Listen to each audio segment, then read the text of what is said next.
Guys, for today's video, yan yung pusa namin. Yan. Tapos merong isa, yan ang barakong pusa namin, guys. Tapos yan anak niya yan. Tingnan yung pusa namin, guys, parang pusa. Yun. Yun.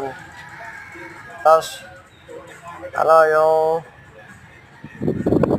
puro ng nyug, gaganda ng mga, yung tawag yan, guys, yung puno yan, parang dahon ng bayabas. Yan. Lagong-lago na, guys.